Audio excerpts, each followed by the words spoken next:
My name is Greg Nicotero. I run a special effects and makeup studio called K&B Effects. And we are the special effects and makeup studio that provides the creatures, the characters for all of Robert's movies, and most particularly on Sin City 2. K&B back again, of course, doing their fantastic work, coming in and just matching stuff, making it look like the first film, and then some new characters. Can always count on them. To walk across the same parking lot and walk into the same soundstage that we shot in 2004 and see the same faces and the same people. It's a really unique place to be in 9 years later, where we're revisiting those characters again. He was in the mirror. He was in the mirror all morning. All morning. This is the new face. New look, yeah. Somewhere in there. Because his chin and his nose touch when he does it.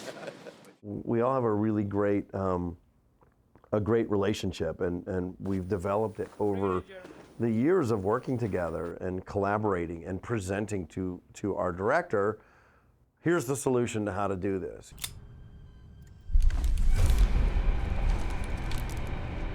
Don't move.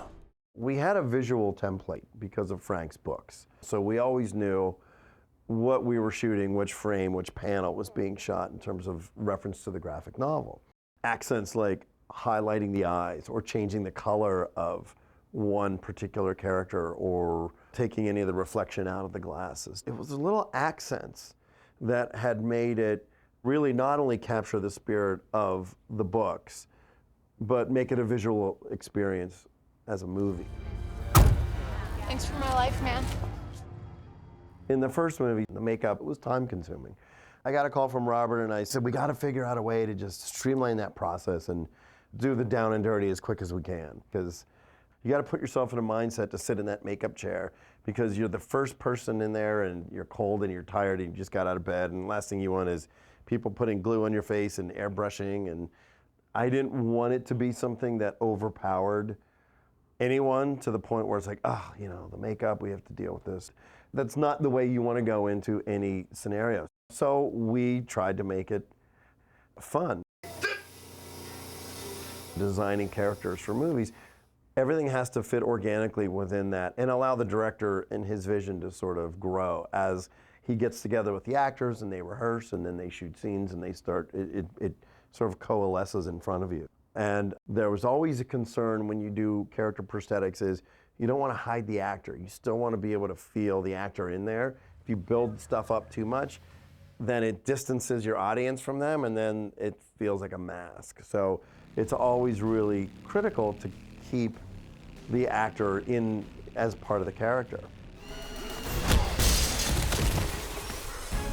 There's a scene where Marv is beating the hell out of Manute, and he's established as having this gold orb, but we never really know what happened. So in Sin City 2, a lot of our stories take place prior to the first movies. Well, I haven't had my hand around one of these in days.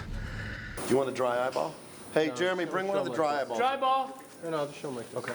We made a silicone eyeball that we were able to inject some KY and some fake blood and some yellow pus and slime and all kinds of nasty stuff in it.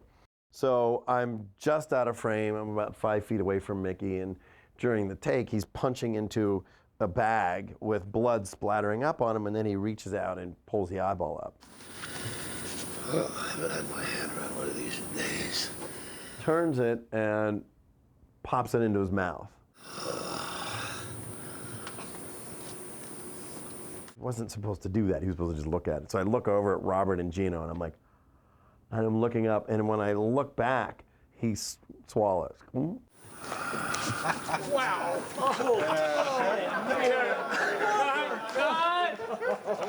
Dude, I thought you swallowed. Get some water. Get some water so you spit it out. One of the characters we did was Walinquist, one of my favorites from the book. I was always, okay, that guy's gonna have to be made out of CG. Nobody looks like that. He's almost like Jabba the Hutt. But Frank Miller is friends with Stacy Keach, who I'm a huge fan of. I said, oh God, it'd be great to put Stacy Keach. Unfortunately, we won't see much of him. He'll be completely under makeup, but he's great at transforming himself and being unrecognizable. So talked to Stacy and said, it's a bad guy. And he said, oh, I like bad guys. And he dropped his voice really low. I said, okay, you're in. because you're Stacy Keach 1, and you're going to be completely unrecognizable. You have limited influence on me, Mrs. Lord. I haven't been doing so very badly. But those two policemen, that was an embarrassing blunder. There's a sequence where Dwight and Marv are escaping, and Dwight's been beat up by Minute and has a lot of damage. And we did a couple test makeups, and the concept art in the graphic novel is really obscure in regards to, it's very impressionistic, blood splattered and a big eyeball sticking out. And so when Robert and I started talking about it, he's like, no, just imagine that the eyelid was ripped away and his eyeball's just sort of sitting there in the socket about to come out. And so we did a really cool sculpture and applied it onto Josh. And even just the way that they shot it, it really had a lot of depth to it. So it just looked like all the meat had been removed from around his eye. So between that and a bunch of cuts and bruises and things like that, it became pretty spectacular. Get me to Old Town. Let me level with you, pal. You ain't gonna make it to Old Town. I'll make it. I've got too much I've got to do to let myself die. Sin City did it the first time out of the gate, and they did it the best. That really delicate blend of capturing the visual look of the graphic novel. It's a project that I wouldn't have missed for the world. You know, I told some friends I was working on Sin City 2, like, dude, you have the greatest job ever. I'm like, you know what? I actually do have the greatest job ever.